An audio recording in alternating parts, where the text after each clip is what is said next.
Aqui no estado, aqui em Goiás, uma mulher descobriu que ela é a única filha de um dos maiores, aliás, uma única filha e herdeira de um dos maiores agropecuaristas do Brasil, o seu Sebastião Flor, mas está impedida judicialmente pelo tio e outras duas mulheres que também se dizem filhas dela, de receber o que tem direito. Enquanto isso, o patrimônio de aproximadamente, segura aí, chega a dar palpitação hoje, patrimônio de R$1 bilhão continua sendo disputado na justiça. O repórter Paulo Henrique Santos traz agora pra gente todos os detalhes dessa história no Goiás no Ar.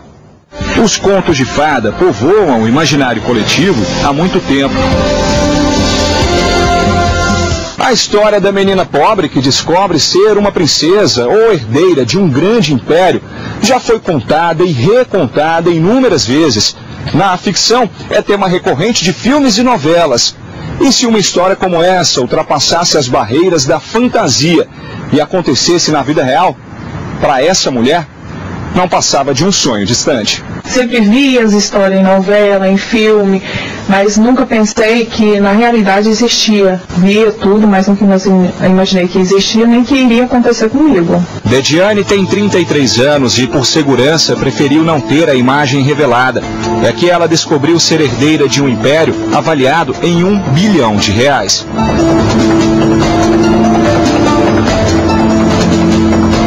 Tudo aconteceu há 5 anos. Moça pobre, criada em uma cidade no interior de Goiás, com quase 28 anos, ela se viu sem dinheiro, abandonada pelo marido e com 2 filhos pequenos para criar. Foi então que a mãe revelou um segredo que ficou guardado por quase 3 décadas. Eu estava com 28 anos, tinha terminado de sair de uma separação, minha mãe me chamou. Assim, ela viu o que eu estava passando com os meus filhos, 2 crianças pequenas. Ela viu que eu estava passando por dificuldade na minha separação. Sentei com ela e falou assim: minha filha, tem uma coisa para te contar. Eu ainda brinquei com ela: mãe, se for mais uma bomba, a senhora não precisa contar.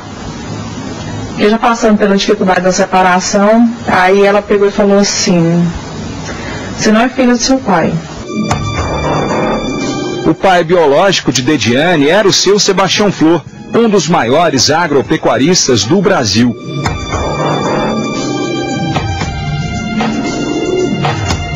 Para a gente entender como a história chegou até aqui, é preciso voltar no tempo.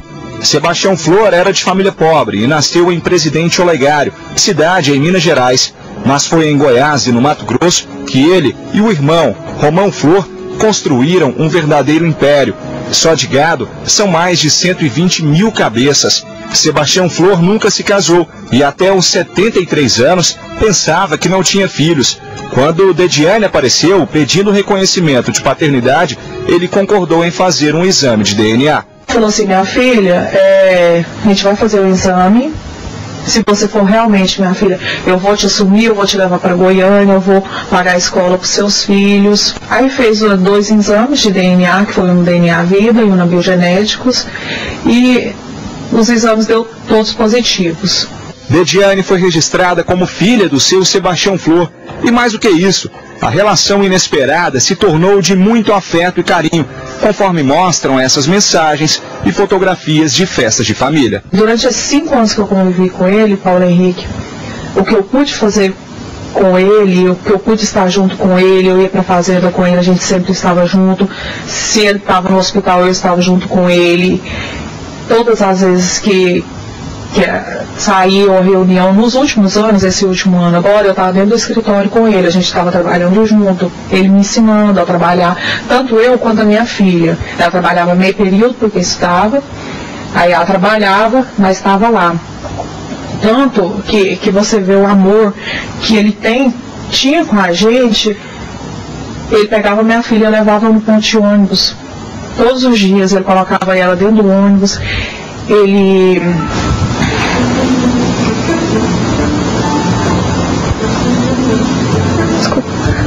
Seu Sebastião Flor e Dediane tiveram 5 anos para construir uma relação que durante quase 3 décadas era desconhecida para os dois.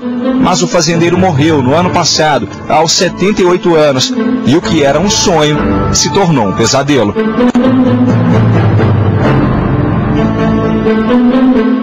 Todo o patrimônio do agropecuarista era em sociedade com o irmão, Romão Flor. Ele se tornou inventariante no processo de partilha e a primeira providência foi proibir a entrada de Dediane nas propriedades da família. É só eu que não ia poder entrar. As outras pessoas podem entrar. Aí não tem ninguém, mas o que ele falou foi eu. Pra mim não entrar. Mas ninguém entrou. Ele falou que não é para Dediane nem para seu lugar agora. Não é para Dediane. Dediane conta ainda que precisava pedir pequenas quantias em dinheiro para o tio. Eu tinha que ligar mais ou menos 20 vezes e todas as vezes ficar falando, ele não podia falar, tinha que ficar pedindo para funcionário, tipo sítio passe, para diarista, dia de diarista da semana. Dinheiro para me pagar meu cartão. Então, assim, sempre teve esse transtorno. Ligava, às vezes não conseguia falar com ele. Ai, não tem dinheiro, não sei o que tem. Mas todas as vezes eu passava por esse transtorno. Como administrador dos bens do falecido irmão, Romão Flor contratou um escritório de advocacia. Coincidência ou não, a empresa foi aberta no dia 21 de maio do ano passado, apenas 11 dias após a morte de Sebastião Flor e um dia depois que Romão se tornou inventariante. O que mais chama a atenção são os honorários pagos para o advogado com o dinheiro do espólio. Nós tivemos acesso a cópias de cheques de 900 mil e até de 1.700.000 reais. No total, foram quase 4 milhões de reais pagos em menos de um ano. Valores que surpreendem um advogado contratado para defender Dediane. Ele pagou do dia 29 de julho a 17 de dezembro o advogado e emitindo nota em nome do espólio, ou Romão e outro, que era o nome do espólio também, a bagatela de 3.694.000. Eu acho que esse, sem nenhum êxito, isso é muito importante, porque se ele tivesse apresentado algum êxito, você muitas vezes pega uma demanda para você ter sucesso, no sucesso você ganhar uma parte maior de honorários. Mas aqui, escalonadamente, ele vem recebendo esses valores. Com certeza é o advogado mais bem pago do Brasil, numa ação só. Nós viemos até Anicuns, cidade que fica a cerca de 80 quilômetros de Goiânia. Aqui no município fica uma das propriedades que eram do seu Sebastião Flor, a Fazenda Califórnia. Ela é uma das maiores da região. O tamanho é o equivalente a mais de 6 mil campos de futebol. Do alto é possível ter uma noção da dimensão da fazenda, que era conhecida em todo o Brasil por usar tecnologia de ponta. O Elton trabalhou na fazenda durante 16 anos e conta que a propriedade era referência. Tanto o confinamento aqui em Goiás, a Fazenda Califórnia, tanto a Fazenda em Mato Grosso, a Rio Preto, são duas fazendas consideradas fazendas modelos.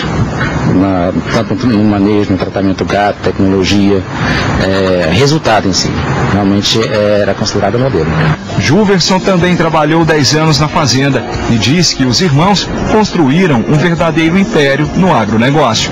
O Sr. Sebastião, para mim, todo mundo gostava muito dele, o Romão também gostava muito, assim, o jeito deles era muito bom, sabe? Então, assim, o Sr. Sebastião, mas aí, depois o Romão trabalhava igual. O Romão já é mais diferente do Sebastião, já muda muito, sabe, o jeito dele. Mas o Tião não, o Tião era muito bom. A Fazenda Califórnia é usada principalmente para o confinamento de gado e depois é vendido para frigoríficos de todo o Brasil. Tudo isso está em jogo na disputa judicial e só nessa propriedade estão mais de 20 mil cabeças de gado.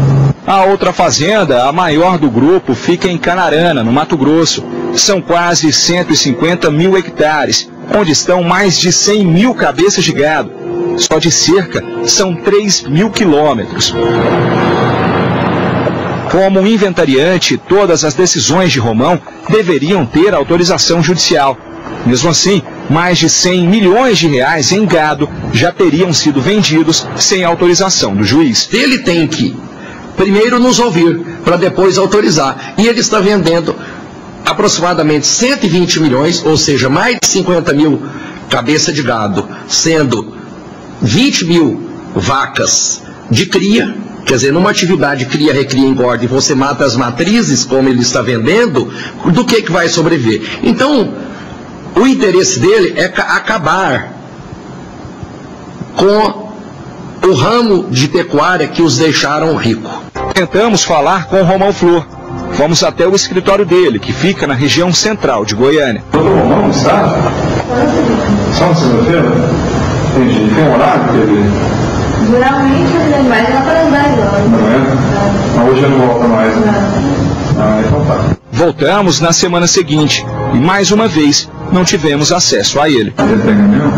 Será que ele espera ou... Mas marcou hoje ainda? Por telefone, Romão Flor disse que preferia não gravar entrevista. A gente queria ver se o senhor tinha interesse em falar com a gente a respeito dessa disputa, né, que está tendo aí com a filha do seu Sebastião Flor. Eu não tenho interesse, isso é um segredo de justiça. Ah, é? Não tenho interesse nenhum. Sebastião Flor demorou 73 anos para saber que tinha uma única filha, Dediane. Depois que o DNA confirmou a paternidade, ela foi registrada e recebeu o sobrenome do pai. Mas depois da morte do fazendeiro, surgiram outras duas mulheres que também reivindicam parte da herança.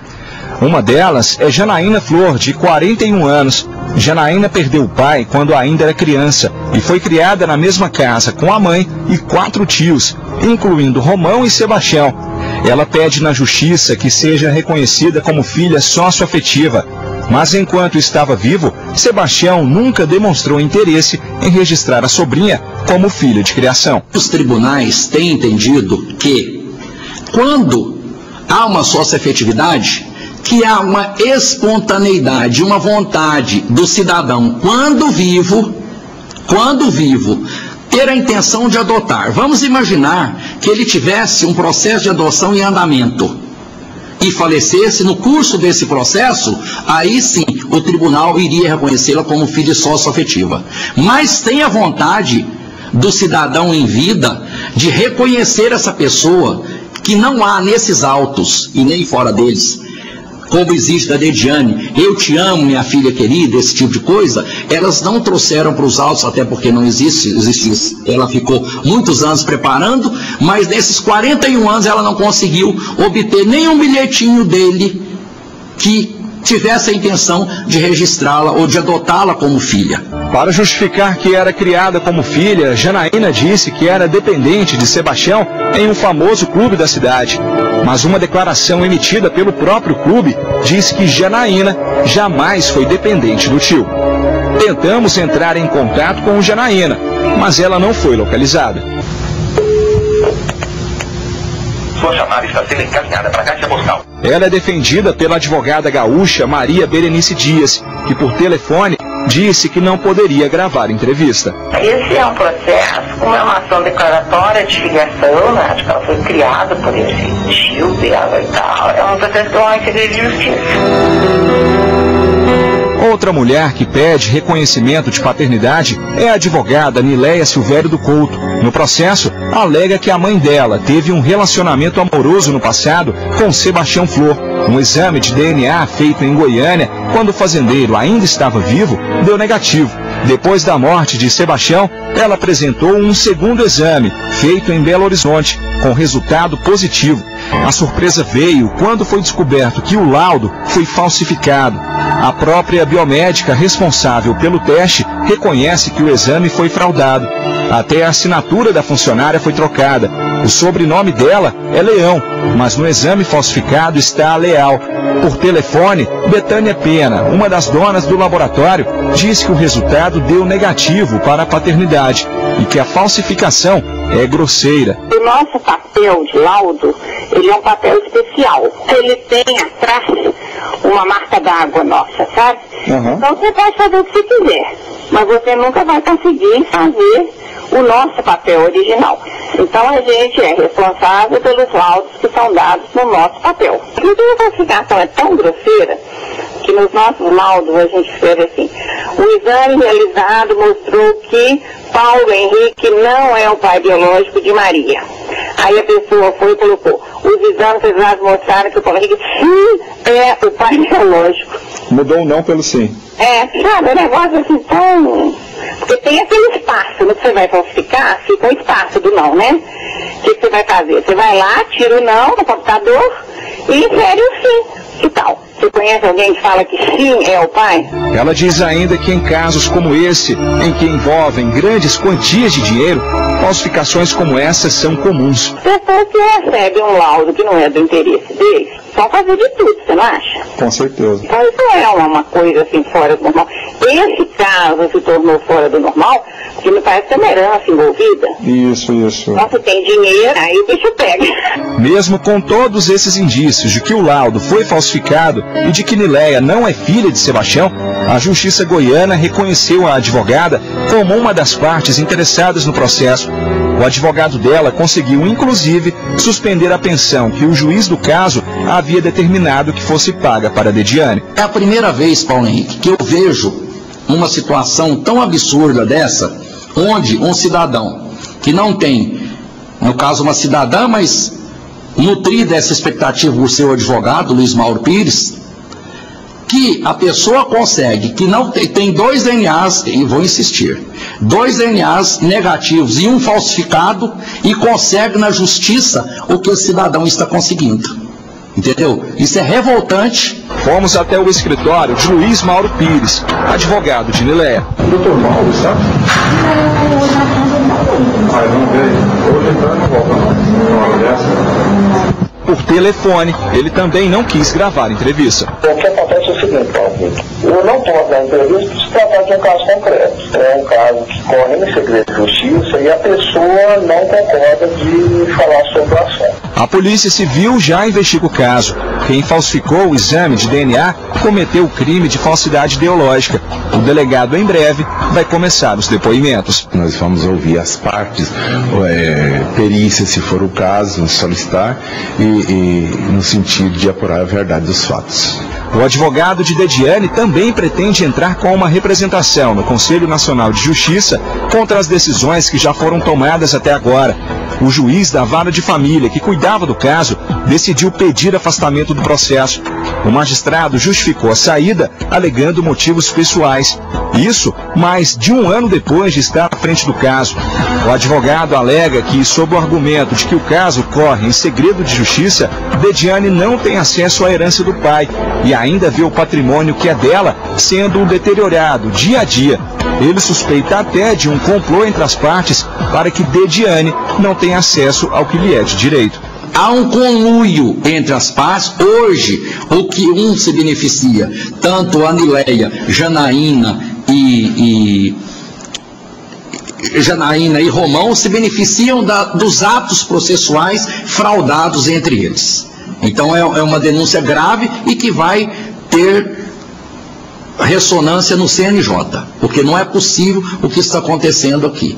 E, na realidade, eles vão dizer que é segredo de justiça, eles vão alegar que não poderia vazar isso, mas nenhum crime, e isso é crime que eles estão fazendo, pode ficar distante do conhecimento da sociedade e da imprensa que a informa regularmente. A história, que deveria ser um conto de fadas, hoje mais parece um enredo de novela, com tantos personagens e reviravoltas.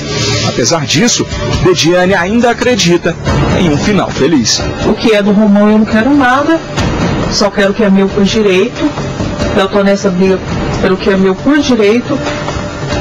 E eu espero que Deus abençoe que a gente tenha um final feliz, porque tá difícil você tá nessa briga, você não consegue dormir, você não consegue mais, sabe, ter uma vida normal. E se eu vou pra faculdade eu fico preocupada, se os meus filhos ficam em casa eu fico preocupada, porque eu não sei o que pode acontecer.